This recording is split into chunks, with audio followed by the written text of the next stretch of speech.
Happy Tuesday morning at 0 dark 30.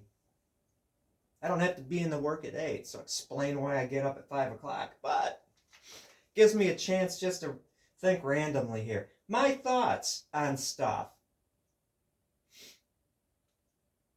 Can be a little strange sometimes. Could be wrong. Not right all the time, certainly. Thought number one. This is why I think this way, and it might not be correct. And so I titled this, what am I going to title this? Like the strength of sinew strings when they're wet. I could be totally wrong. Now my thinking about being somewhat frightened, and this is a heavy bow, and the reason it's got the funny sound is all those fuzzies on here. It's made from leg tendon. You know, it's a strong string. A lot bounce too. Boom, boom, boom, boom, boom, boom, boom. If I put it on a wash tub. But where my thinking isn't the strength of sinew when it's wet, because it was designed to be wet. None of us are dehydrated, from the strongest of kangaroos to the human being. It's supposed to be strong when it's wet.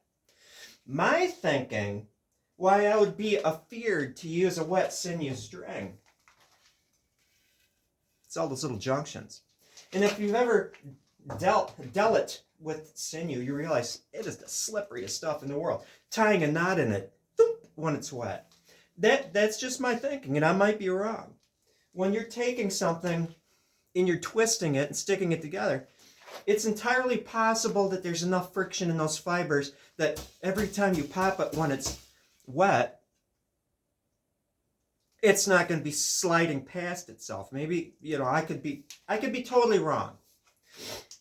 I is not saying that wet sinew is weak.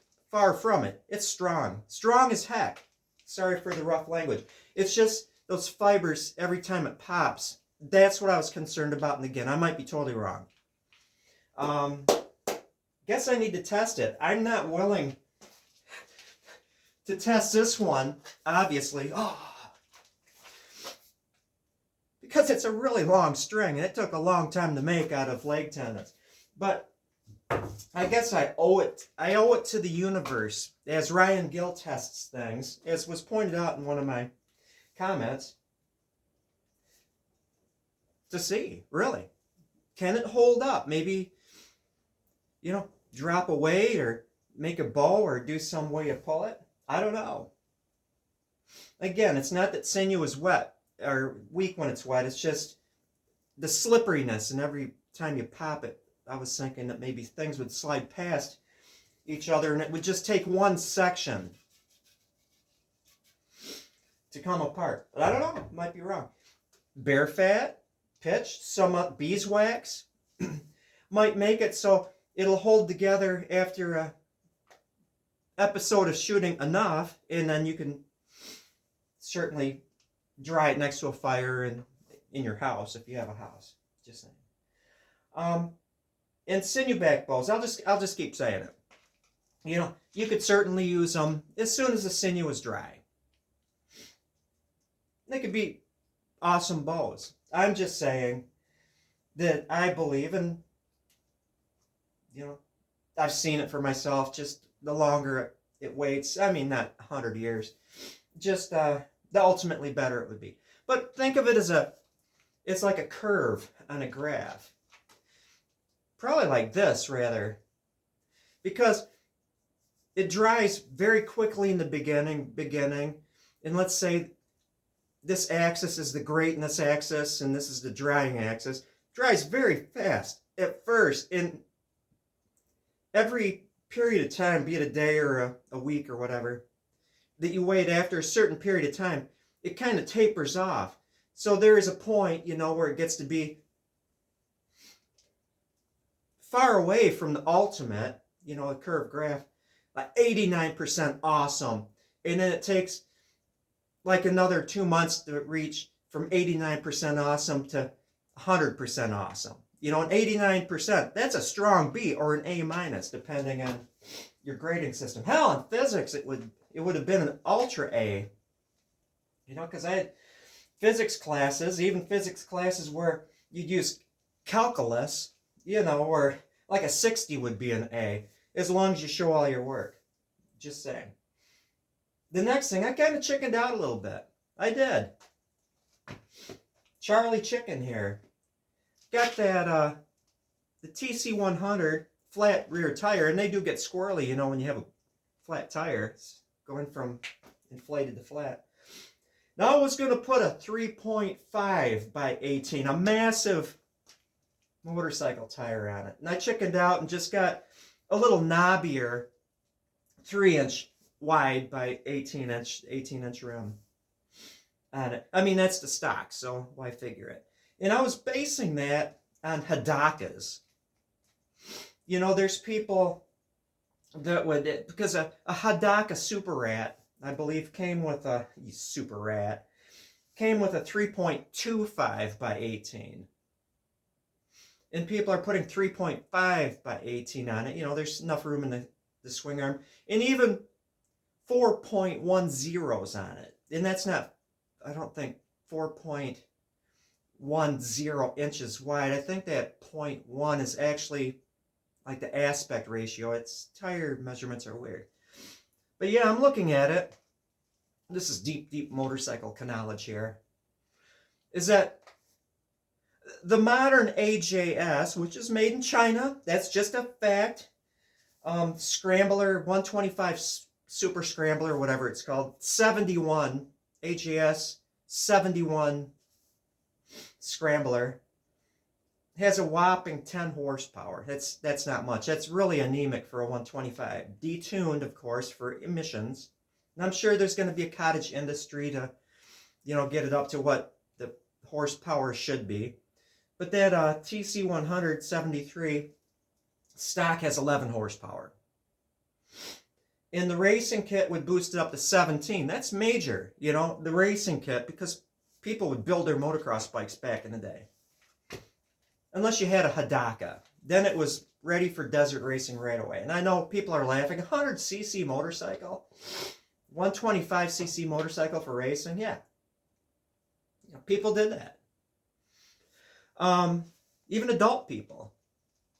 17 horsepower from that thing. That puts it into the realm of an actual, you know, usable trail bike, even though it's a 100. Of course, you know, you could get a different swing arm. You could put Preston Petty fenders on it and stuff like that there. But ultimately, when you have a bike that's in the range of 50 years old or older or a little younger, you do nothing to make it so you can't return it back to stock. You don't cut the frame. You don't destroy it in any way. You don't repaint the tank, you know, if it's got good factory paint. Whatever you do to it, whether or not it's a 68 Honda CB754 or a 73 Suzuki that's bone stock, you don't make it so you can't return it back. Sure, put your cafe racer seat on it, take the fenders off if you don't mind that stream of water hitting you in your face. Make it so you can return it back to stock. So I was thinking, figuring out, would a TM100 swing arm work on it? Because the swing arm on this just has a single bolt coming off on each side, or stud, or whatever you want to call it, for the shock absorber. Whereas when they started seeing rougher use, there was kind of a channel. The shock, the lower part fit in that, and then the bolt went through. So that bolt couldn't bend from hard use. And maybe a little longer swing arm. And take the steel chrome fenders off and get vintage Preston Petty fenders. You know, something like that. Jazz it up a little bit. Take the headlight and the Speedo tack. It doesn't have a tack. Take the Speedo off and the headlight, the stock, and then get one of those tricky little number plates, because you're racing everywhere, with the little Enduro light on it. But don't cut. Don't cut wires. Just pull harnesses, you know, so you can, again, return it back to stock. But have fun with them. Now, back in the day, you wanted a real race bike. That's what Hadakas were good for back in the day. The little 100s and 125s. They were racing those things. I mean, Professional riders were racing those things. So yeah, you can get by with a little power. And interestingly enough, the mighty Suzuki TC100. I'm talking about that because that's what I have. You know, along with a spare engine, a spare complete transmission. So I've got another clutch and I've got all these spare parts for it. And who knows, maybe I'll pick up another engine. 2 flywheels, 2 stators, 2 sets of points. So, you know, it can be repaired if it goes awry. 17 horsepower in that. And you would say, rightly so, that the Honda Elsinore in 70, when did that come out? In 75? 125 changed the face of motocross racing. Stock. The original 125 Honda Elsinore had 16.4 horsepower. And I just said, and it's in the owner's manual, or the service manual for that, back when people would actually have service manuals for all their machines, that the racing kit would give that little 117 horsepower. So that's impressive. Well, in a way, you know, that's my thought on the Sinew bowstring. And yeah, again, it sounds limp, but this is a heavy bow. This is like 70 pounds. It's actually a D cross section in white ash, but you know, it's 300 feet tall. That is all. I'm gonna make some breakfast. By gum, I'm gonna have bacon and eggs. Yeah, and oatmeal to help clean out like a pipe cleaner my bacon and eggs.